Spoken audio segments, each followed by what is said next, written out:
بسم الله الرحمن الرحيم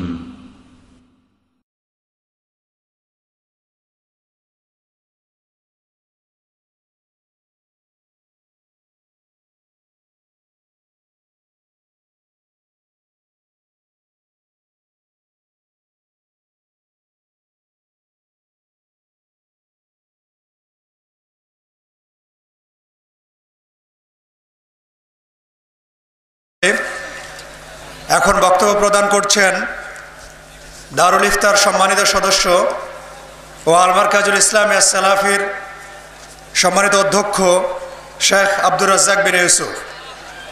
তার বক্তব্যের বিষয় নারীর মর্যাদা প্রতিষ্ঠা ইসলাম। আমি ওস্তাদিকে তার বক্তব্য পেশ করার জন্য অনুরোধ করছি।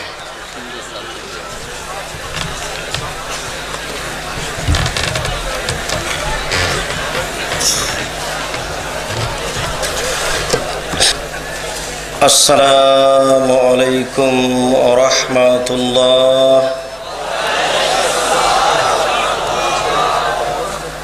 ইন্নাল হামদালিল্লাহ নাহমাদুহু ওয়া নাস্তাঈনুহু মান ইয়াহদিহিল্লাহু ফালা মুযিল্লা লাহু ওয়া মান ইউযলিল ফালা হাদিয়া লাহু ওয়া আশহাদু আল লা ইলাহা ইল্লাল্লাহু ওয়াহদাহু লা শারীকা লাহু وأشهد أن محمدا عبده ورسوله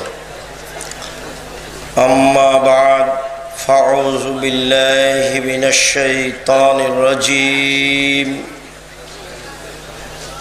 وإذا بشر أحدهم بالأنثى ظل وجهه مسودا وهو كظيم يتوارى من القوم من سوء ما بشر به আয়ুমসিকুহু আলা হুনিন আম ইয়াদুসসুহু ফিত তুরাব।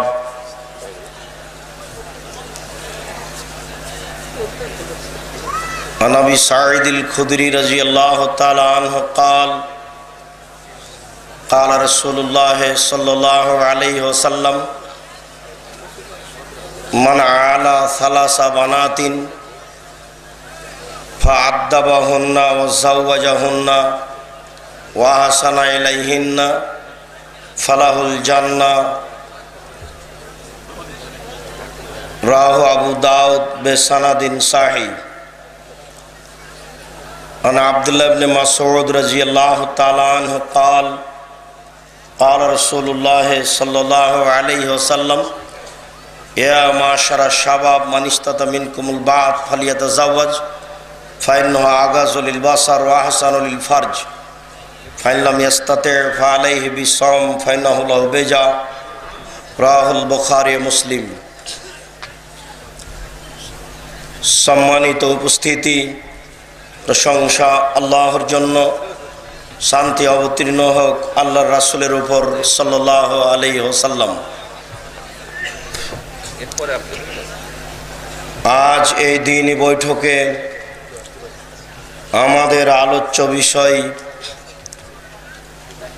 ইসলামে নারীর মর্যাদা।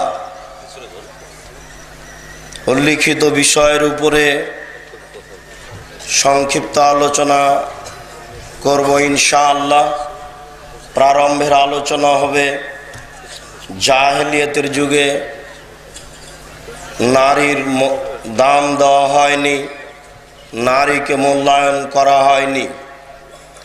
ইহুদি খ্রিস্টান নারীদের মূল্যায়ন করেনি, হিন্দু নারীদের মূল্যায়ন করে না।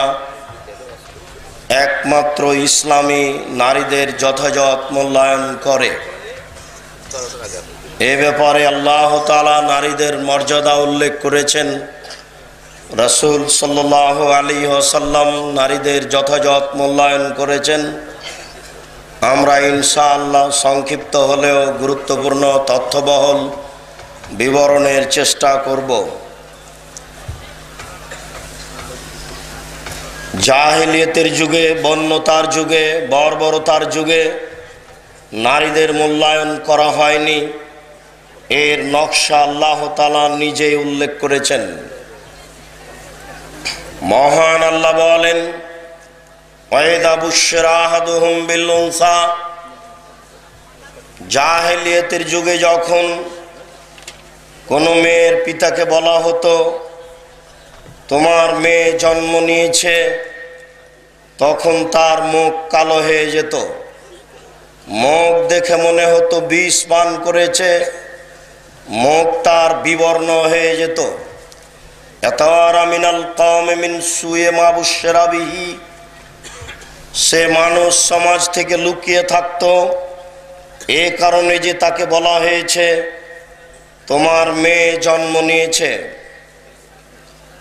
সে লজ্জায় মানুষ সমাজে যেত না।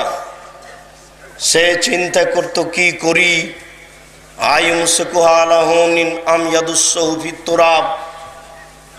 অপমান অবস্থায় সে মেয়ে রেখে দিবে না মাটিতে পুঁতে দিবে। যদি মেয়ে রেখে দেয় অপমান সুনিশ্চিত, যদি মাটিতে পুঁতে দেয় বালাই চলে গেল। অত্র আয়াত দ্বারা প্রমাণিত হয় যে জাহেলিয়াতের যুগে, বর্ণতার যুগে, বর্বরতার যুগে, অসভ্যতার যুগে নারীদেরকে মাটিতে পুঁতে দেওয়া হতো। মহান আল্লাহ বলেন, ওয়াইদাল মাউদাতু সুইলাত বিআইয়ি যামবিন কুতিলাত, যেসব মেয়েকে জীবিত পুঁতে দেওয়া হয়েছে, যেসব মেয়েকে জীবিত পুঁতে দেওয়া হচ্ছে, এদেরকে বিচারের মাঠে জিজ্ঞাসা করা হবে, বলো তো তোমাকে কোন অপরাধে জীবিত মাটিতে পুঁতে দেওয়া হয়েছে। অত্র আয়াত প্রমাণ করে যে এক সময় মানুষ তার জীবিত মেয়েকে মাটিতে পুঁতে দিত, এখনো তার বাস্তব রূপ আছে। আবু হুরায়রা রাদিয়াল্লাহু তাআলা আনহু বলেন, রাসূল সাল্লাল্লাহু আলাইহি ওয়াসাল্লাম বলেছেন, ইন্নাল্লাহা হাররামা আলাইকুম উকুকাল উম্মাহাত ওয়াদাল বানাত ওয়া মানাওয়াহাত, নিশ্চয় আল্লাহ তাআলা তোমাদের উপরে মায়ের অবাধ্য হওয়া হারাম করেছেন, জীবিত মেয়েকে মাটিতে পুঁতে দেওয়া হারাম করেছেন এবং কৃপণ হওয়াকে হারাম করেছেন। অত্র হাদিস দ্বারাও প্রমাণিত হয় যে এক সময় মানুষ তার মেয়েকে জীবিত মাটিতে পুঁতে দিত। ইবনে ওমর রাদিয়াল্লাহু তাআলা আনহু বলেন, কায়েস ইবনে আসিম রাদিয়াল্লাহু তাআলা আনহু রাসূলের নিকটে এসে বললেন, আল্লাহর রাসূল, ওয়াদাতু সামানিয়া বানাতিন লি, আমি আমার 8টি মেয়েকে নিজে হাতে মাটিতে পুঁতে দিয়েছি। অন্য এক বর্ণনায় তিনি বলেন, আমি আমার 10টি মেয়েকে নিজ হাতে মাটিতে পুঁতে দিয়েছি। অত্র বিবরণ দ্বারা প্রমাণিত হয় যে এক সময় এমন ছিল যে সময়ে মানুষ তার নিজের মেয়েকে মাটিতে পুঁতে দিত, সেই সময়ের নাম হচ্ছে বন্যতার যুগ, বর্বরতার যুগ, অসভ্যতার যুগ। সেই যুগ আবার ফিরে আসছে। সেই সময় সেই পরিস্থিতি মানুষের উপরে আবার ফিরে এসেছে, যা এসেছে এর চেয়ে আরো জটিল কঠিন হবে। সম্মানিত উপস্থিতি, আমরা পুঁতে দেওয়ার একটা বিবরণ এইভাবে দিতে পারি। উল্লেখ করা হয়েছে যে মেয়ের পিতা মেয়ের মাকে বলতো, মেয়েকে সুন্দরী করে সাজিয়ে দাও। মেয়ের পিতা আগে বাইরে গর্ত খুঁড়ে আসতো, সাজানো মেয়েকে সাথে নিয়ে গিয়ে গর্তের পাশে গিয়ে বলতো, আম্মু গর্তের দিকে লক্ষ্য করো। মেয়ে গর্তের দিকে লক্ষ্য করলে নিজ পিতা পা ধরে উল্টিয়ে গর্তের মধ্যে ফেলে দিয়ে মাটি চাপা দিয়ে পুঁতে দিয়ে চলে আসতো। আমরা এখানে এতটুকু বলি যে বা এতটুক বলতে পারি যে তাহলে কি তাদের অন্তরে মেয়ের ভালোবাসা ছিল না? তাহলে কি তারা মেয়েকে আদর করত না? তাহলে কি তারা মেয়েকে চুমাচাটা দিয়ে মানুষ করত না? এমন কেন? এটাই পরিস্থিতি। পরিস্থিতি যখন জটিল হয়ে যায়, পরিস্থিতি যখন কঠিন হয়ে যায়, তখন মানুষ আর মেয়েকে আদর করতে পারে না। ওর নামই হচ্ছে জাহেলিয়াত, ওর নামই হচ্ছে বন্যতার যুগ, ওর নামই হচ্ছে বর্বরতার যুগ। আজকে আপনাকে আমি 1 মিনিট দেখাতে পারি এইভাবে। আপনি ঢাকা থেকে আপনার মেয়েকে বলছেন, আম্মু রাজশাহী ট্রেন স্টেশনে নেমেই আগে তুমি হোটেলে খাবা, তারপরে তোমার গন্তব্য স্থানে যাবা। এরপরে আপনি ঢাকা থেকে আপনার ছেলেকে, আপনার ভাতিজাকে মোবাইল করে বলছেন, তোমার বোনকে এইসব ব্যবস্থা করে দিও। আপনি বারবার আম্মু বলে চিৎকার করছেন মোবাইলে, টেলিফোনে, ভাতিজার মাধ্যমে। পরের দিনই ভাতিজা সংবাদ শোনালো, চাচা খালেদা এক ছেলের সাথে বের হয়ে চলে গেছে। তখন আপনি পাল্টা বলছেন, এই মেয়েকে ত্যায্য পুত্র করলাম, এই মেয়েকে যদি আমি পাই তাহলে নিজ হাতে টুকরা টুকরা করে মাটিতে পুঁতে দেব। কালকে যে অন্যভাবে বলছিলেন, আজকে এমন কেন? এর নাম জাহেলিয়াত। পরিস্থিতি যখন উল্টা হয়ে যায়, তখন আর মেয়েকে মূল্যায়ন করা যায় না। জাহেলিয়াতের যুগে, বন্যতার যুগে, বর্বরতার যুগে, অসভ্যতার যুগে নারীদের মূল্যায়ন করা হয়নি, তাদের দাম দেওয়া হয়নি, তাদেরকে মাটিতে পুঁতে দেওয়া হয়েছে। ইহুদি খ্রিস্টান নারীদের কোনোদিন দাম দেয়নি। ইহুদি খ্রিস্টান আজও নারীদের মূল্যায়ন করে না। নারীরা যদি ঋতুবতী হয় তাহলে তারা আজও বিছানায় স্পর্শ করতে দেয় না, তারা নিজ বিছানায় আশ্রয় দেয় না। মনে করে যে ঋতুবতী হয়েছে মানে পচে গেছে, নষ্ট হয়ে গেছে, সে মূল্যায়ন করা বস্তু নয়। অথচ আয়েশা রাদিয়াল্লাহু তাআলা আনহা বলেন, আমি একটা গিলাসে পানি পান করার পরে গিলাসে কিছু পানি রেখে গিলাসটা রাসূলের হাতে দিলাম। রাসূল গিলাসের ওখানেই মুখ লাগিয়ে পানি পান করলেন যেখানে আমি মুখ লাগিয়ে পানি পান করেছি, তখন আমি ঋতুবতী। আয়েশা রাদিয়াল্লাহু তাআলা আনহা বলেন, একটা গোশতের টুকরা আমি মুখে দিয়ে ছিঁড়ে খেয়ে রাসূলের হাতে দিয়েছি, রাসূল ওখানে দাঁত লাগিয়ে ছিঁড়ে খেলেন, আমি যেখানে মুখ লাগিয়ে দাঁত লাগিয়ে ছিঁড়ে খেলাম, তখন আমি ঋতুবতী। আয়েশা রাদিয়াল্লাহু তাআলা আনহা বলেন, আল্লাহর নবী আমার উরুরানের উপরে মাথা রেখে কোরআন তেলাওয়াত করেন, তখন আমি ঋতুবতী।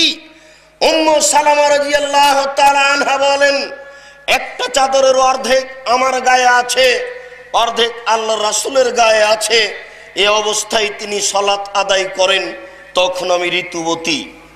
ইহুদি খ্রিস্টান নারীদের ঋতু হলে তারা তাদেরকে ঘৃণা করে, মূল্যায়ন করে না। পক্ষান্তরে রাসূল সাল্লাল্লাহু আলাইহি সাল্লাম ঋতু অবস্থায় নারীদেরকে কিভাবে মূল্যায়ন করছেন। বলছিলাম, ইহুদি খ্রিস্টান নারীদের মূল্যায়ন করেনি, তারা নারীদের বিবাহের প্রয়োজন মনে করে না। এক নারীর সাথে পিতা অবৈধ সম্পর্ক করতে পারে, ছেলেও অবৈধ সম্পর্ক করতে পারে, তাদের কোনো বাধা নেই, নিষেধ নেই। ছেলে মেয়ে একাকার হয়ে স্কুল কলেজে পড়াশোনা করবে, কেউ কাউকে বাধা দিবে না। জেনা কোনো অন্যায় কাজ নয়। নারী বলতে পতিতালয়ের বস্তু, নারী বলতে তার সাথে অবৈধ সম্পর্ক কোনো পাপের কাজ নয়, সবার জন্য তা বৈধ।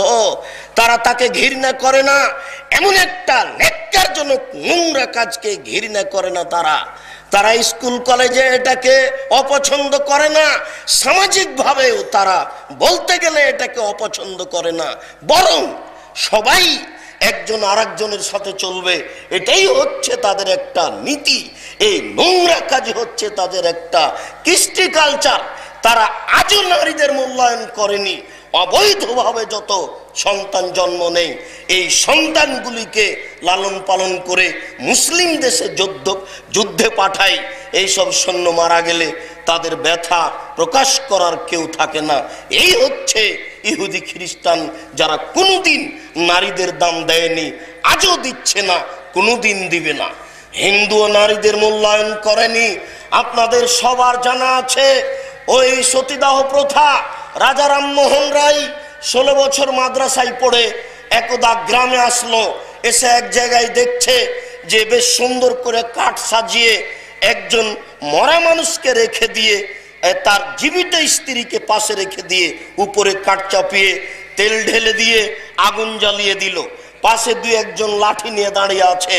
ওই জীবিত মেয়ে যখন চিৎকার করে উঠেছে আগুনের তাপে, তখন পাশে যারা লাঠি নিয়ে দাঁড়িয়েছিল তারা পিটতে আরম্ভ করলো এবং বলতে লাগলো, এ তো ভূত হয়ে গেছে।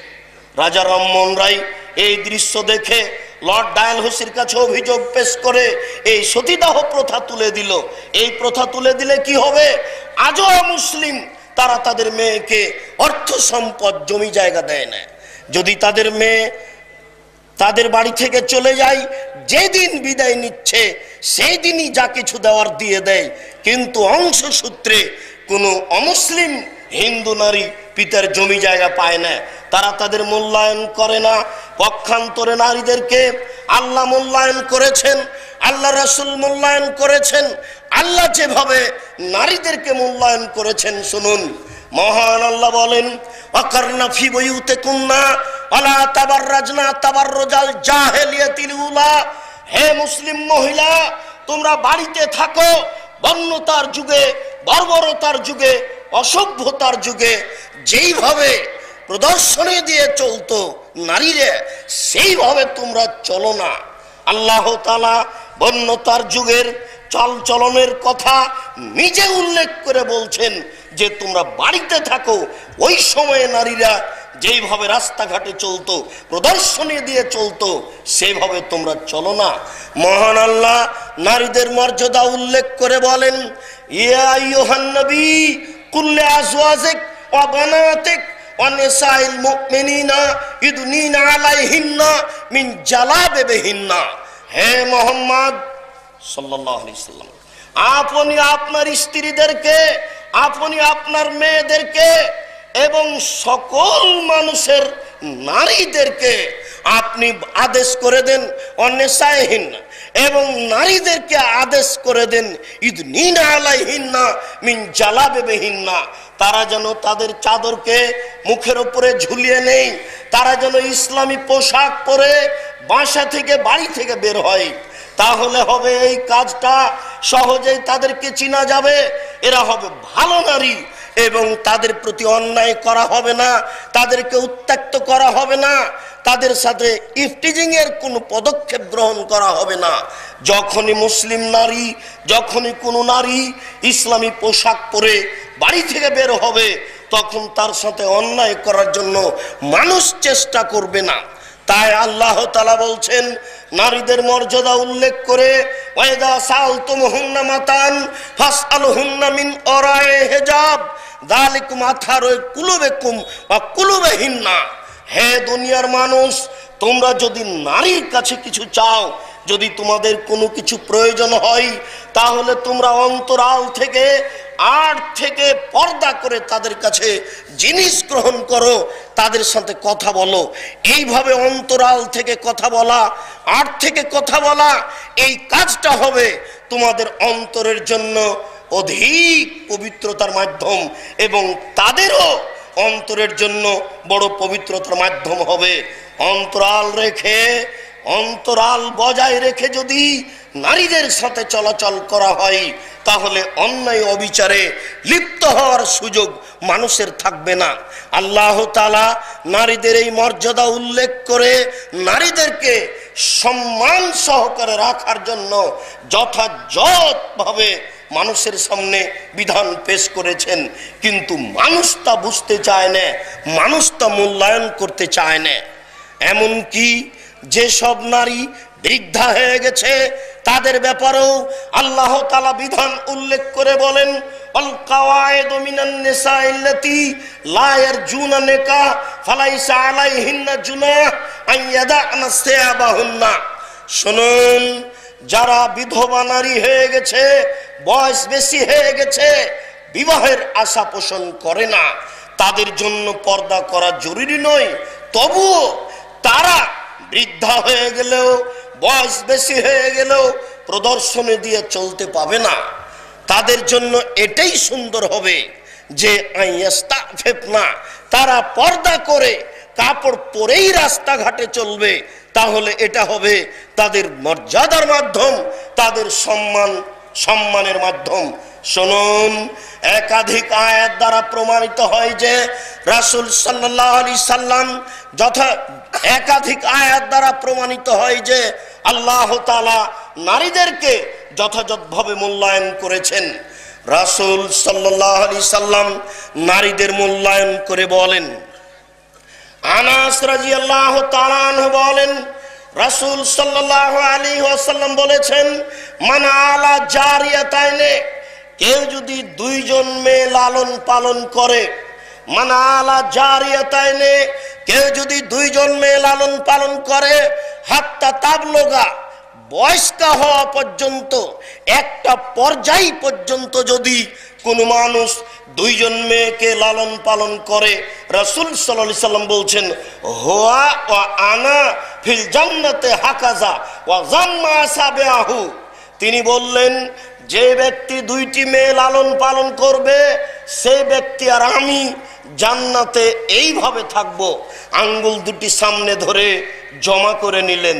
এই আঙ্গুল দুটি জমা করলে যেমন পাশাপাশি হয়ে যায়, যে ব্যক্তি দুইটি মেয়েকে লালন পালন করলো, বড় করলো, এই ব্যক্তি আর আমি মুহাম্মদ সাল্লাল্লাহু আলাইহি সাল্লাম জান্নাতে এইভাবে থাকবো।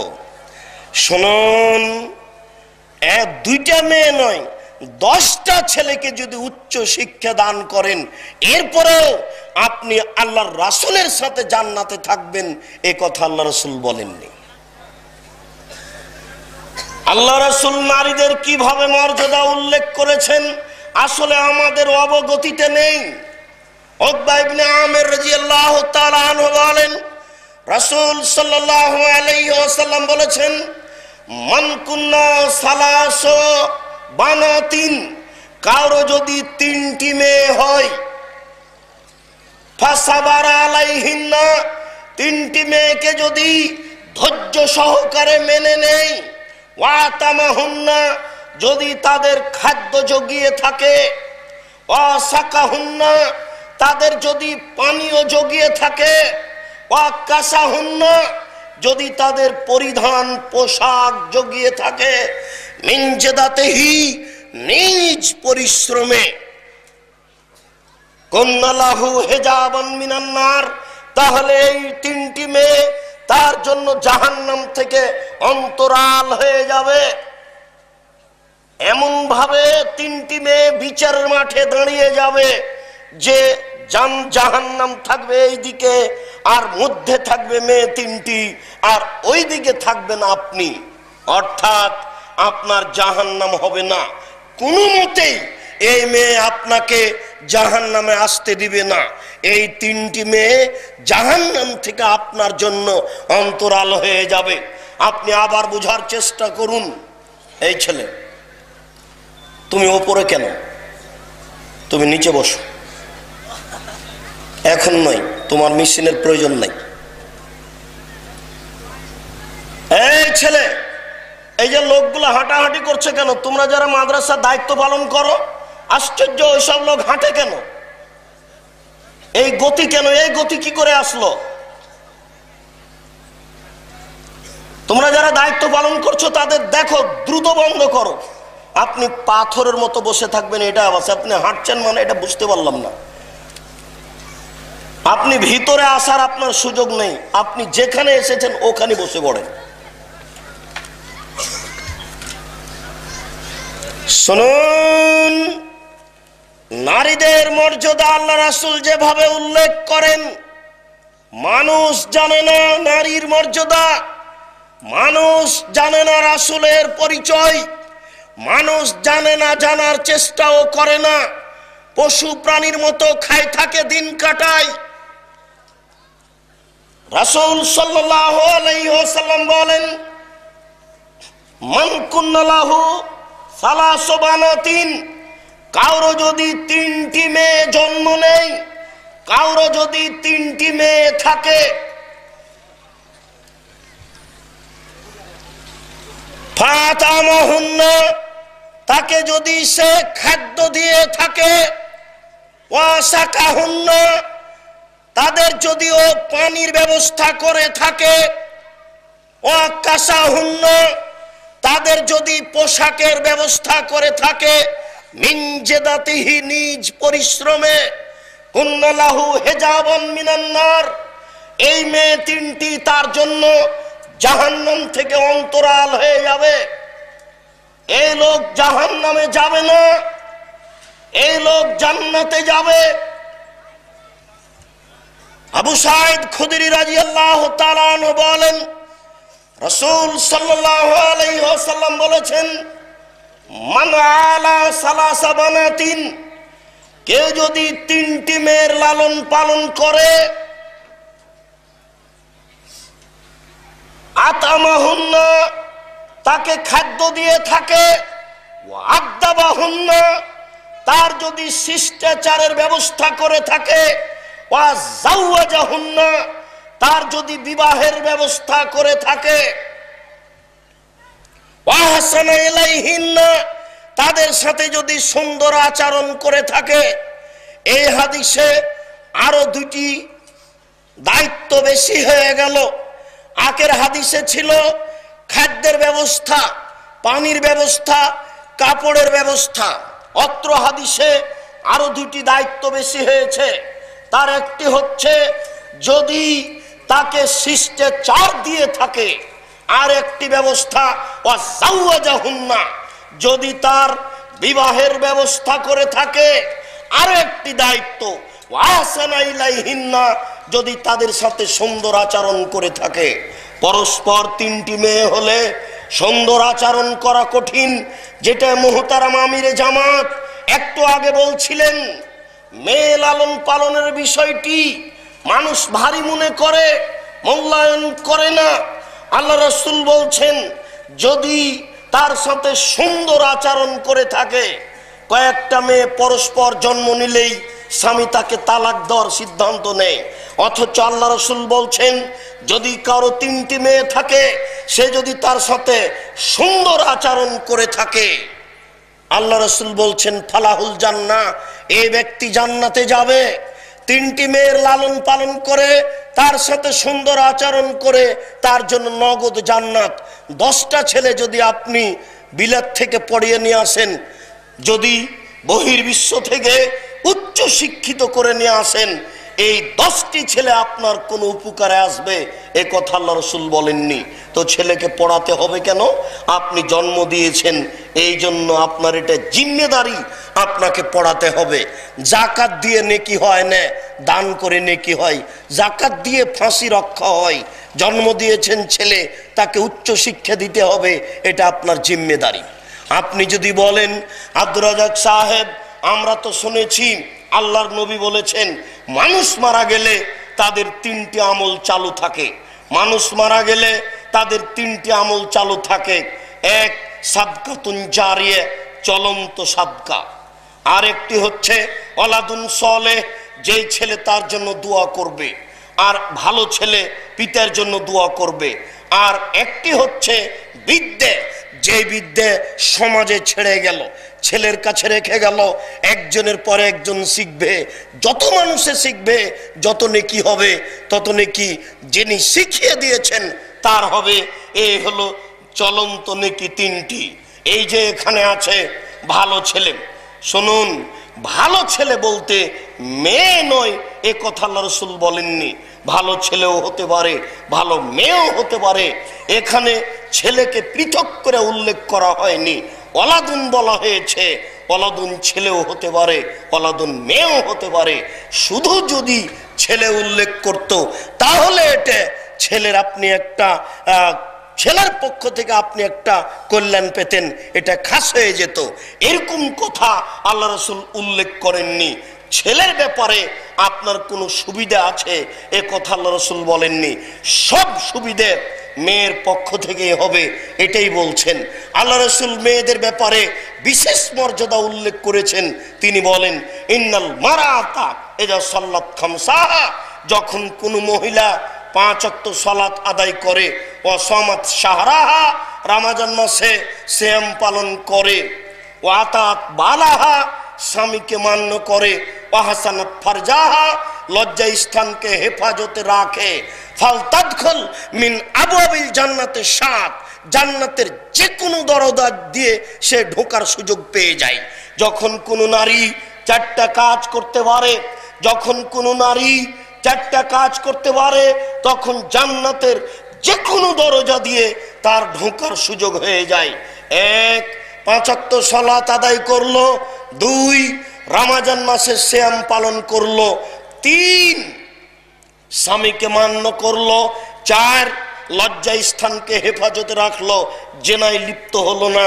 এমন 4টি কাজ যদি কোনো নারী করতে পারে, তাহলে জান্নাতের যে কোনো দরজা দিয়ে প্রবেশ করতে পাবে। আপনি 4টা কাজ করে জান্নাতের যে কোনো দরজা দিয়ে প্রবেশ করতে পাবেন, এ কথা আল্লাহ রাসূল উল্লেখ করেননি। আজ থেকে কিয়ামত পর্যন্ত যদি খুঁজেন, তাহলে আপনার জন্য বিশেষ কোনো মর্যাদা নেই।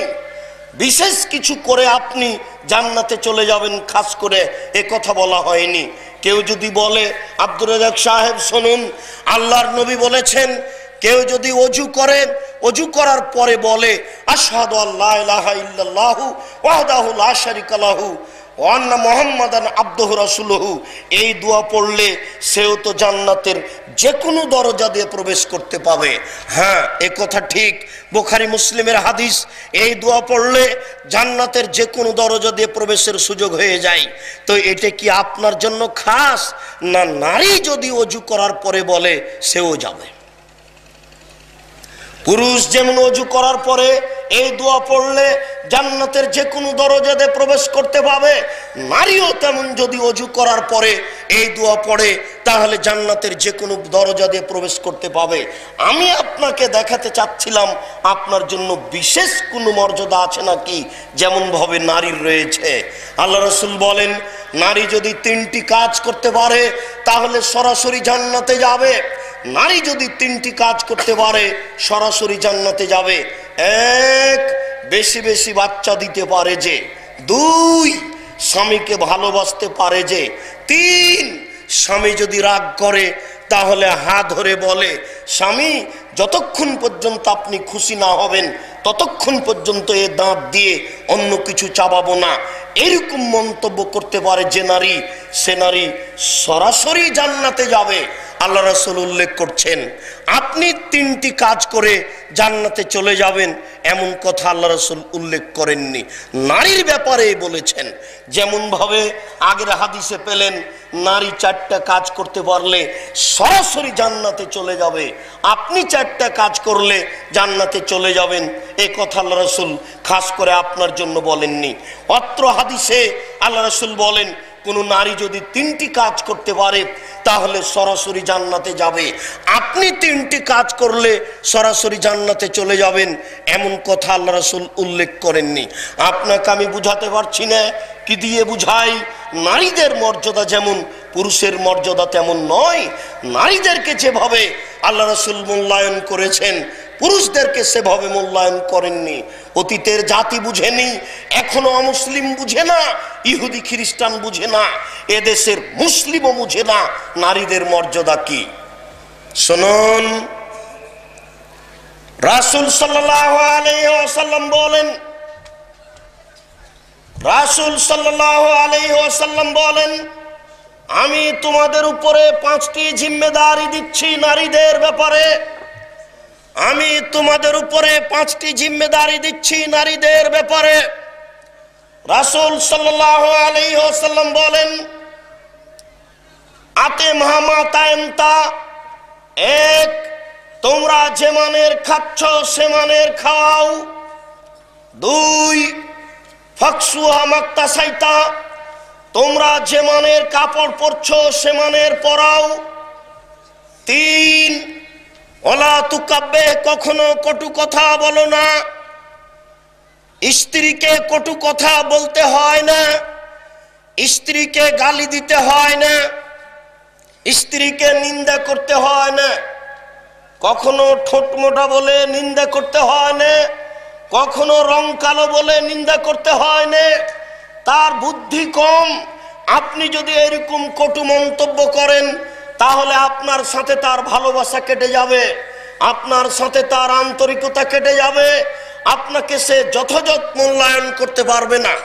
সংসারে কোনো সময় যদি তর্ক বিতর্ক হয় তাহলে আপনি জয়ী হওয়ার চেষ্টা করিয়েন না। আপনি যদি জয়ী হওয়ার চেষ্টা করেন তাহলে আপনারও বুদ্ধি কম, এটা প্রমাণ হয়ে যাবে। ওই সময় আপনাকে চুপ থাকতে হবে, নত স্বীকার করতে হবে, নইলে এই সংসার এক পর্যায়ে তালাকে চলে যাবে। যখন আপনি দেখছেন স্ত্রী খেপে গিয়ে কিছু বলছে তখন আপনি মুখ বন্ধ করুন। ওই সময়ে যদি আপনি জোর করে কিছু বলতে চান, জোর করে কিছু করতে চান, তাহলে এর পরিবেশ পরিস্থিতি খারাপ হবে। আপনি যদি মনে করেন হ্যাঁ আমি পুরুষ মানুষ আর হচ্ছে স্ত্রী মানুষ, আমার ও হচ্ছে নারী আর আমি পুরুষ, সে আমার উপরে কথাতে জয়ী হয়ে যাবে, যদি আপনি এমনটা ভাবেন তাহলে পরিবেশ নষ্ট হয়ে যাবে, সংসার আপনার থাকবে না। এই জন্য রাসূল বলছেন ওয়ালা তুকাব্বে, কখনো কটু কথা বলো না। ওয়ালা তাজরিবিল ওয়াজহা, কখনো মুখের উপরে মারো না। 4 আল্লাহর নবী মুখের উপরে মারতে নিষেধ করেছেন। আগেকার পণ্ডিত ছাত্র পড়া না পারলে মুখের উপরে মারতেন, কোনো সময় মুখের উপরে মারা যাবে না, মুখের উপরে মারাই নিষেধ। যদি মারতেই হয় তাহলে শরীরের অন্য কোনো স্থানে মারতে হবে। আল্লাহ রাসূল এমনিতেই মুখের উপরে মারতে নিষেধ করেছেন। তিনি বলেন ওয়ালা তাতরুখা ওয়ালা তাহজুরহা ইল্লা ফিল বাইত, তুমি তোমার বাড়ি ছাড়া তাকে অন্য কোথাও থাকতে দিও না, তুমি তোমার বাড়ি ছাড়া তাকে অন্য কোথাও যেতে দিও না। শুনুন, এই 5টি জিম্মেদারি আপনার স্ত্রীর ব্যাপারে আপনার উপরে চাপানো হয়েছে তার মর্যাদা রক্ষা করার জন্য, তার সম্মান রক্ষা করার জন্য। ও বাড়িতেই থাকবে, জরুরি প্রয়োজন ছাড়া বাড়ি ত্যাগ করতে পাবে না। চাচির বাড়ি যেতে পাবে না, খালার বাড়ি যেতে পাবে না, ফুফুর বাড়ি যেতে পাবে না, হাটে বাজারে যেতে পাবে না। আপনি বাড়িতে আছেন, ও বাজারে গেল কেন? এটা আপনার কাপুরুষের পরিচয়। কেন বাজারে যাবে? আপনি বাড়িতে থাকবেন। আশ্চর্য, আল্লাহ রাসূল বলছেন 5টি জিম্মেদারি তোমাদের উপরে চাপিয়ে দেওয়া হলো, তোমরা তো সেই জিম্মেদারি পালন করো, স্ত্রীকে মূল্যায়ন করো। 1 তোমরা যে মানের খাচ্ছ তাদের সে মানের খাওয়াবে। 2 তোমরা যে মানের পড়ছো সে মানের পড়াবে। 3 কখনো কটু কথা বলবে না। 4 কখনো মুখের উপরে মারবে না। 5 নিজের বাড়ি ছাড়া অন্য কোথাও থাকতে দিবে না, অন্য কোথাও যেতে দিবে না। জরুরি প্রয়োজন ছাড়া আপনার স্ত্রী বাড়ি ত্যাগ করতে পারে না। আপনাকে এ ব্যাপারে কঠিনভাবে সতর্ক করো। তো আরো বলতে চাচ্ছি, আল্লাহ রাসূলের কথাগুলিকে মূল্যায়ন করুন, তাহলে আপনি আপনার স্ত্রীকে মূল্যায়ন করতে পারবেন, নারী জাতি সম্মান পাবে। আবু হুরায়রা রাদিয়াল্লাহু তাআলা আনহু বলেন রাসূল সাল্লাল্লাহু আলাইহি সাল্লাম বলেছেন ফাস্তাউসাউ বিন্নিসায়ে খায়রান, তোমরা সর্বদা নারীদেরকে ভালো উপদেশ দাও, তোমরা সর্বদা নারীদেরকে ভালো উপদেশ দাও। কোনো সময় তাদের উপরে কঠোর হয়েও না, কোনো সময় তাদের গালি দিও না, কোনো সময় তাদের নিন্দা করো না, কোনো সময় তাদেরকে অবমাননা করার চেষ্টা করো না। সব সময় তোমরা তাদেরকে মূল্যায়ন করো। রাসূল সাল্লাল্লাহু আলাইহি সাল্লাম বিদায় হজের দিন জোরালো ভাষণ দিয়ে বললেন, শোনো, ইত্তাকুল্লাহ ফিন নিসায়ে, নারীদের ব্যাপারে তোমরা আল্লাহকে ভয় করো। দেখো, নারীদের ব্যাপারে তোমরা আল্লাহকে ভয় করো। তোমরা তাদেরকে গ্রহণ করেছো আল্লাহর নিরাপত্তায়, তোমরা তাদেরকে গ্রহণ করেছো আল্লাহর নিরাপত্তায়। ওয়াস্তাহলালতুম ফুরুজাহুন্না বেকালিমাতিল্লাহে, তোমরা তাদের লজ্জা স্থানকে বৈধ করেছো আল্লাহর কালেমায়, আল্লাহর বিধানের মাধ্যম দিয়ে তোমরা তাদের লজ্জা স্থান বৈধ করেছ। শোনো, তোমরা তাদেরকে আল্লাহর নিরাপত্তায় বাড়ি নিয়ে এসেছ। অতএব তাদেরকে যথাযথ মূল্যায়ন করো, ওদেরকে খাওয়ার ব্যবস্থা দাও, ওদের থাকার ব্যবস্থা দাও, ওদের পোশাকের ব্যবস্থা দাও। কখনো ওদের উপরে কঠোরতা করো না, কখনো ওদেরকে গালমন্দ দিও না। এটা রাসূল সাল্লাল্লাহু আলাইহি সাল্লাম বিদায় হজের দিন কঠিনভাবে কিয়ামত পর্যন্ত জাতিকে বলে গেলেন নারীকে মূল্যায়ন করার জন্য। তাই তো রাসূল সাল্লাল্লাহু আলাইহি সাল্লাম বলেন, আব্দুল্লাহ ইবনে মাসউদ রাদিয়াল্লাহু তাআলা আনহু বলেন, রাসূল সাল্লাল্লাহু আলাইহি ওয়াসাল্লাম বলেছেন, নারীদের মর্যাদা উল্লেখ করতে গিয়ে, ইয়া মাশারাশ শাবাব, হে যুবক দল, মানিস্তাতা মিনকুমুল বাত ফালিয়াতাজাওয়াজ, তোমাদের যাদের পয়সা আছে তারা যেন বিবাহ করে। এমনিতেই পয়সা নেই, আপনি একজন নিঃস্ব মানুষ আর একজন নারীকে নিয়ে আসবেন, আপনি তাকে মূল্যায়ন করতে পারবেন না, এটা ঠিক নয়। এ কারণে রাসূল সাল্লাল্লাহু আলাইহি ওয়াসাল্লাম বলেন, শোনো, নারীকে বাড়িতে নিয়ে তুমি তোমার ব্যবস্থা গ্রহণ করো। শোনো, পেশাবখানা লাগবে, পায়খানা লাগবে, গোসলখানা লাগবে, বৈঠকখানা লাগবে, মোহর লাগবে, শারীরিক ক্ষমতা লাগবে, এতগুলির নাম হচ্ছে ক্ষমতা। রাসূল সাল্লাল্লাহু আলাইহি সাল্লাম বলেন, নারীকে বাড়ি নিয়ে আসার পূর্বে তুমি প্রস্তুতি গ্রহণ করো। ও হচ্ছে সম্মানী বস্তু, ওকে মূল্যায়ন করতে হবে, ওকে ঘিরে রাখতে হবে, ওকে ঢেকে রাখতে হবে, আল্লাহর বিধান পালন করতে হবে তাকে নিয়ে আসার পূর্বেই। এই জন্য অপ্রস্তুতি অবস্থায় নারী বাড়িতে নিয়ে আসা যাবে না। আল্লাহ রাসূল পরের বাক্যে কঠিনভাবে বলছেন, ফাইল্লাম ইস্তাতে, যদিও না পারে, যদি তার পক্ষে সম্ভব না হয়, যদিও না পারে, যদি তার পক্ষে সম্ভব না হয়, ফাইন্নাহু লাহু বেজা, তাহলে তার জন্য ফালাইহি বিসম, তাহলে সে যেন শ্যাম পালন করে, ফাইন্নাহু লাহু বেজা। এটাই হচ্ছে তার যৌবনকে দমন করার মাধ্যম। পয়সা নেই, বাড়ি ঘর নেই, বিবাহ করতে পাবে না। যদি বিবাহ করে নারীর অবমাননা হবে, এটাই ইসলাম গ্রহণ করে না। এই জন্য এই সময়ে সে বিবাহ করতে পাবে না, রোজা থাকবে। শুনুন, আব্দুল্লাহ ইবনে মাসউদ রাদিয়াল্লাহু তাআলা আনহু বলেন, আব্দুল্লাহ ইবনে আমর রাদিয়াল্লাহু তাআলা আনহু বলেন, রাসূল সাল্লাল্লাহু আলাইহি সাল্লাম বলেছেন, আদ-দুনিয়া কুল্লুহা মাতা ওয়া খায়রু মাতাইদ দুনিয়া আল মারাতু সালেহা।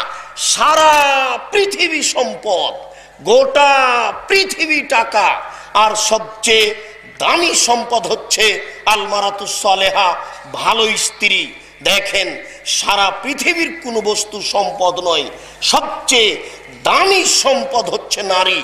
সারা পৃথিবীর কোনো বস্তু দামি সম্পদ নয়। হীরা যত দামি বস্তু, আপনার ভালো স্ত্রী তার যে অনেক অনেক অনেক দামি বস্তু। মুক্তা মাণিক্য যত দামি বস্তু, আপনার স্ত্রী তার চেয়ে অনেক অনেক অনেক দামি বস্তু। তাই আল্লাহ রাসূল বলছেন, আদ-দুনিয়া কুল্লুহা মাতা ওয়া খায়রু মাতাইদ দুনিয়া আল মারাতুস সালেহা। সারা পৃথিবী সম্পদ, আর সবচেয়ে দামি সম্পদ হচ্ছে ভালো স্ত্রী। ভালো স্ত্রীকে যেইভাবে আল্লাহ রাসূল মূল্যায়ন করেছেন, আপনাকে কি দিয়ে বুঝাই? মানুষ তো বুঝতে চায় না। একদা আল্লাহ রাসূল বললেন, আলা উখবিরুকুম মা ইয়াকনুজুল মারুস সালেহ, আমি কি বলে দেব না তোমাদেরকে এমন একটা সঞ্চিত সম্পদের কথা, যেই সঞ্চিত সম্পদ ভালো মানুষ জমা করে রাখে? আমি কি বলে দেব না তোমাদেরকে এমন একটা সঞ্চিত সম্পদের কথা, যেই সঞ্চিত সম্পদ ভালো মানুষের জমা করে রাখে? তখন সাহাবীগণ বললেন, আল্লাহ রাসূল বলেন কি সেটা দেখি। সঞ্চিত সম্পদ কি? তার যাকাত লাগে না। সঞ্চিত সম্পদ কি? যার যাকাত লাগে না। সঞ্চিত সম্পদ কি? তার যাকাত লাগে না। আল্লাহ রাসূল বললেন, শোনো, আল মারাতুস সালেহা, ভালো স্ত্রী হচ্ছে সঞ্চিত সম্পদ। এজা নাজারা ইলাইহা সারাতু, যখন স্বামী তার দিকে লক্ষ্য করে তাকায়, তখন স্বামীকে সে খুশি করতে পারে। ওয়াইজা আমারা হাতাথু, যখন তার স্বামী যখন তাকে আদেশ করে, তখন স্বামীর কথা মান্য করে। তারপরে ওয়ে জাগাবান হাফেজাথু, যখন স্বামী বাড়িতে থাকে না, তখন নিজেকে হেফাজতে রাখে। মোবাইলে অন্যের সাথে গল্পে জড়িয়ে পড়ে না, নিজেকে অন্যের কাছে বিলিয়ে দেয় না। এই তিনটি গুণ আছে যার, সেই হচ্ছে সঞ্চিত সম্পদ, যার যাকাত লাগে না। এই তিনটি গুণ আছে যার, সেই নারী হচ্ছে সঞ্চিত সম্পদ, যার যাকাত লাগে না। এক, স্বামীর সাথে কথা বললে হাসি মুখে বলে। দুই, স্বামী আদেশ করলে তা পালন করে। তিন, স্বামী যখন বাড়িতে থাকে না তখন নিজেকে হেফাজতে রাখে, কন্ট্রোলে রাখে, নিজেকে বিলিয়ে দেয় না। শুনুন, সাহাবান রাদিয়াল্লাহু তাআলা আনহু বলেন, আমরা যদি জানতাম কোনটি সঞ্চিত সম্পদ জমা করে রাখতে হয়, আমরা যদি জানতাম কোনটি সঞ্চিত সম্পদ জমা করে রাখতে হয়, তাহলে আমরা জমা করে রাখতাম, কিন্তু আমরা অবগত হচ্ছি না কোনটি সঞ্চিত সম্পদ। এই কথা শুনে আল্লাহ রাসূল বললেন, শোনো, মানুষের জীবনে সবচেয়ে দামি সঞ্চিত সম্পদ হচ্ছে লিসানুন যাকির, ওই জিহ্বা, যে জিহ্বা সুবহানাল্লাহ বলে, আলহামদুলিল্লাহ বলে, আল্লাহু আকবার বলে। রাসূল সাল্লাল্লাহু আলাইহি সাল্লাম বলেন, মানুষের জীবনে সবচেয়ে দামি সঞ্চিত সম্পদ হচ্ছে লিসানুন যাকির, ওই জিহ্বা, যে জিহ্বা সুবহানাল্লাহ বলে, আলহামদুলিল্লাহ বলে, আল্লাহু আকবার বলে। এরপরে সঞ্চিত সম্পদ হচ্ছে কালবুন শাকির, ওই অন্তর, যে অন্তর শুকরিয়া আদায় করতে পারে, যে অন্তর আল্লাহর শুকরিয়া আদায় করে, যে অল্পতেই তুষ্ট হয়ে যায়, যে অল্পতেই খুশি হয়ে যায়, সেই অন্তর হচ্ছে সঞ্চিত সম্পদ। এই কথা বলার পরে আল্লাহ রাসূল বলছেন, আল মারাতুস সালেহা, ভালো স্ত্রীও সঞ্চিত সম্পদ। আল্লাজি তুইনু যাওজাহা আলা দীনিহি, যে ব্যক্তি তার স্ত্রীকে, যে ব্যক্তি তার স্বামীকে তার দিনের উপরে সহযোগিতা করতে পারে, সেই স্ত্রী হচ্ছে সঞ্চিত সম্পদ। যে নারী তার স্বামীকে তার দিনের উপরে সহযোগিতা করতে পারে, সে হচ্ছে সঞ্চিত সম্পদ। যে নারী তার স্বামীকে তার দিনের উপরে সহযোগিতা করতে পারে, সেই নারী হচ্ছে সঞ্চিত সম্পদ। এশার নামাজের আগে স্ত্রী, স্বামী ঘুমিয়ে গেছে, সেই স্বামীকে বলে, না, নামাজ না পড়ে ঘুমানো হবে না। রাত 12টায় বাড়িতে ঢুকেছে, সেই স্বামীকে বলে, দেখেন, এইভাবে দিন রাত বাহিরে কাটিয়ে এই সকাল 8টায় ঘুম থেকে উঠা ঠিক নয়। এশার সালাতের পরে পরেই বাড়িতে এসে শুয়ে যাবেন, সময়ে জাগতে পারবেন, আল্লাহকে ডাকতে পারবেন, এই বৈশিষ্ট্য গ্রহণ করুন। এমন কথা বলতে পারে যে নারী, সেই হচ্ছে সঞ্চিত সম্পদ। রাসূল সাল্লাল্লাহু আলাইহি সাল্লাম বললেন, আরবাউন লিসাদা, 4টি জিনিস লাগে সুখময় জীবনের জন্য, আনন্দময় জীবনের জন্য 4টি জিনিস লাগে। দেখুন, আপনি তার সিরিয়ালে আসছেন না। আল্লাহ রাসূল বলছেন, আনন্দময় জীবনের জন্য 4টি জিনিস লাগে। তার 1 নম্বর হচ্ছে আল মারাতুস সালেহা, ভালো স্ত্রী। ভালো স্ত্রী হচ্ছে মানুষের জীবনে আনন্দ আনার একটা বড় মাধ্যম। পৃথিবীতে এর চেয়ে কোনো বড় মাধ্যম নাই, যার মাধ্যম দিয়ে মানুষ তার জীবনকে সুন্দর করতে পারে, সুখী করতে পারে। মানুষের জীবনে সুখ আসার, শান্তি আসার সবচেয়ে বড় মাধ্যম হচ্ছে আল মারাতুস সালেহা, ভালো স্ত্রী। 2 নম্বর মাধ্যম হচ্ছে আল জারুস সালেহ, ভালো প্রতিবেশী। ভালো প্রতিবেশী হলে জীবিকা নির্বাহ করে শান্তি পাওয়া যায়। 3য় মাধ্যম হচ্ছে আল মারকাবুল হানি, একটা ভালো যানবাহন, ভালো গাড়ি হোক, ভালো আপনার ঘোড়া হোক, ভালো আপনার মোটরসাইকেল হোক, যেটাই হোক না কেন, যেটা সহজে নষ্ট হয় না, এমন বস্তু যদি আপনার থাকে, তাহলে আপনার জীবনে আনন্দ আসবে। 4 আল বাইতুল ওয়াসিম, ঘর যদি প্রশস্ত হয়, অন্তত মেহমান যেখানে বসে সেই ঘরটা যদি প্রশস্ত হয়, তাহলে আপনি শান্তি পাবেন। মেহমানের ঘর যদি সংকীর্ণ হয়, তাহলে চেয়ার রাখলে সোফা ধরে না, সোফা ধরলে চেয়ার ধরে না, মানুষের বসার সুবিধা হয় না, সালাত আদায় করা যায় না, মেহমানকে খাওয়ার দেওয়ার ব্যবস্থা করা যায় না। ওই রুম যদি বড় হয়, তাহলে আপনি মেহমানকে খাওয়িয়ে বসে শান্তি পান। এই জন্য আল্লাহ রাসূল বলছেন, আনন্দময় জীবনের জন্য 4টি জিনিস লাগে। 1 ভালো স্ত্রী, 2 ভালো প্রতিবেশী, 3 ভালো যানবাহন, 4 প্রশস্ত ঘর। এই 4টি জিনিস থাকলে মানুষ তার জীবনে শান্তি ভোগ করতে পারে। 1 নম্বরে আল্লাহ রাসূল বলেছেন ভালো স্ত্রী। শুনুন, আব্দুল্লাহ ইবনে উমর রাদিয়াল্লাহু তাআলা আনহু বলেন, রাসূল সাল্লাল্লাহু আলাইহি ওয়াসাল্লাম বলেছেন যে নারীদেরকে আল্লাহর রাসূল সৃষ্টি করেছেন কেন, এটা যদি মানুষ বুঝতো, নারীদেরকে কেন সৃষ্টি করেছে এটা যদি মানুষ বুঝতো, তাহলে সত্যিকারই তাদেরকে যথাযথ মূল্যায়ন করত। আসলে মানুষ বুঝতে চায় না নারীদেরকে আল্লাহ কেন সৃষ্টি করেছেন। মহান আল্লাহ বলছেন, অমিন আয়াতিহি, আল্লাহ তাআলার একটি গুরুত্বপূর্ণ জোরালো নিদর্শন হচ্ছে যে তোমাদের মধ্য থেকে তোমাদের স্ত্রীদেরকে সৃষ্টি করা হয়েছে, তোমাদের মধ্য থেকে তোমাদের স্ত্রীদেরকে সৃষ্টি করা হয়েছে লেতাসকুনু ইলাইহা, যেন তোমরা ওখানে শান্তি তৃপ্তি পাও, যেন সেখানে তোমরা শান্তি পাও, যেন তোমরা সেখানে সুখ পাও। নারী হচ্ছে সুখের বস্তু, এটা মানুষ বুঝে না। নারী হচ্ছে আনন্দের বস্তু, এটা মানুষ বুঝে না। এই কারণে নারীকে মাঠে ঘাটে পাঠাচ্ছে, চাকরিতে পাঠাচ্ছে, অথচ তাদেরকে দেশ পরিচালনার জন্য সৃষ্টি করা হয়নি, অথচ তাদেরকে আয় উপার্জনের জন্য সৃষ্টি করা হয়নি। আল্লাহ রাসূল বলছেন, জীবিকা নির্বাহের ব্যবস্থা তোমার হাতে রয়েছে, তোমাদের হাতে রয়েছে, তোমাদেরকে ব্যবস্থা করতে হবে। তার খাওয়ার ব্যবস্থা, তার থাকার ব্যবস্থা, তার পরের ব্যবস্থা তাকে নিজে করতে হবে না।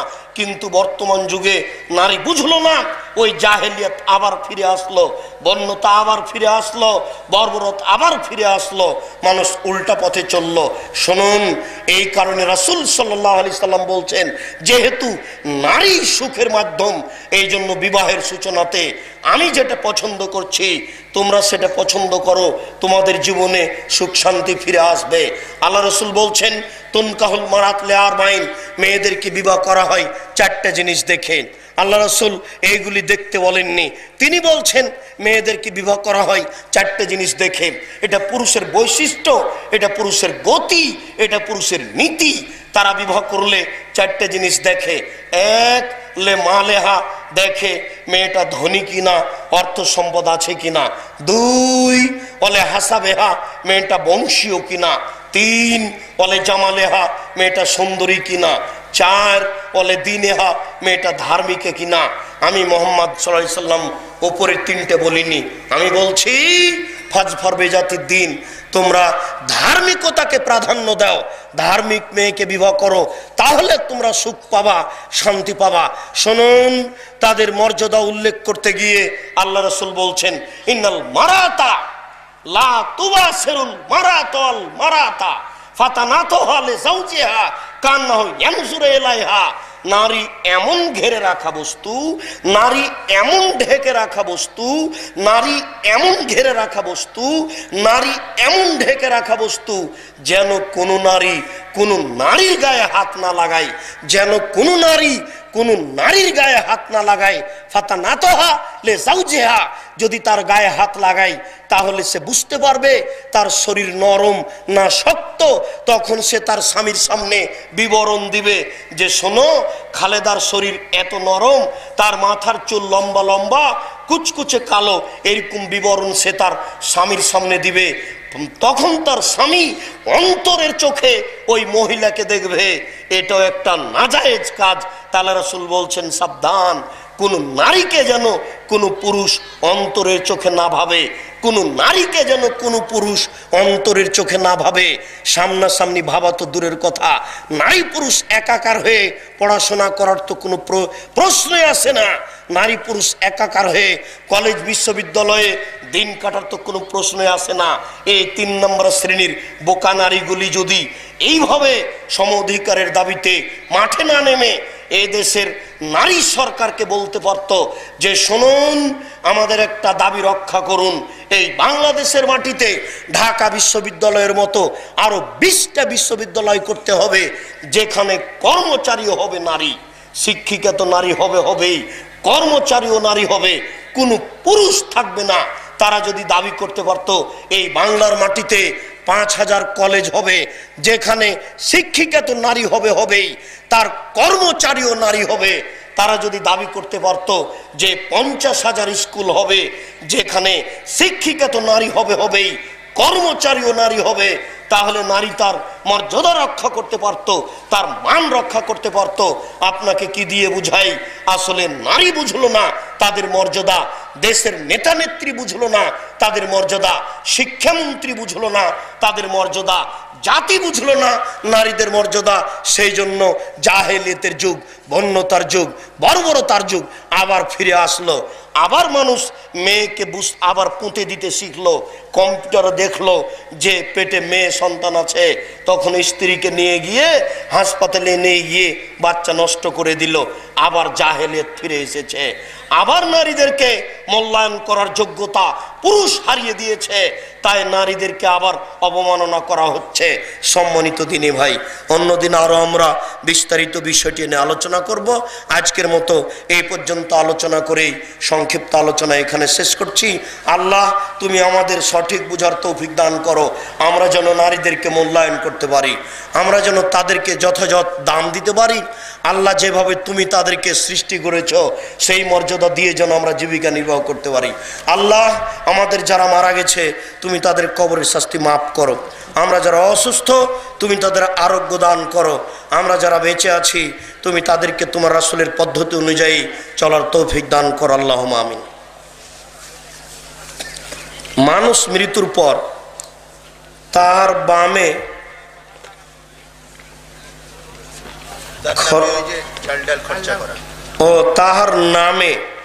তার নামে খরচ করে, অনুষ্ঠান করে, অর্থাৎ আর ওই যে কুলখানি 40 এগুলো করে। যারা ওই মরা মানুষের নামে গরু ছাগল জবাই করে খাওয়ার ব্যবস্থা করে, এতে দুইটা হারাম আছে, শিরক আছে, বিদআত আছে। কোন দিনকে উল্লেখ করে কাজটা হলো শিরক, আর নেকি হবে মনে করে করা এটা হলো বিদআত। মানে দুই দিক দিয়ে এই কাজটা হারাম। মানুষের নামে যেমন কোরআন মাজিদ পড়ে কোনো নেকি পৌঁছানো যায় না, গরু ছাগল জবাই করে মানুষকে খাওয়িয়ে নেকি পৌঁছানো যাবে না। সাথে সাথে মরা মানুষের নামে যেটা করা হয় সেটা সাদকা। তে ধনী মানুষগুলো সাদকা খায় কি করে? ওরাও কি ফকির নাকি? ওরাও কি ভিক্ষুক? নইলে ক্ষয় অংশগ্রহণ করে কেন? মরা মানুষের নামে যেটা করা হয় সেটা সাদকা। ওই ধনী মানুষটাই ফকিরের জিনিস, মানুষের ময়লা খায় কি করে? এগুলো হচ্ছে বোকা মানুষের কাজ। এরকম কাজ করলে শিরকও হয়, বেদাতও হয়, মহাপাপ। এই পাপ ত্যাগ করতে হবে। আল্লাহ আমাদের বুঝার তৌফিক দান করুক। আল্লাহুম্মা আমিন। সুবহানাকা আল্লাহুম্মা ওয়া বিহামদিকা আশহাদু আল্লা ইলাহা ইল্লা আনতা আস্তাগফিরুকা ওয়া আতুবু ইলাইক। আসসালামু আলাইকুম।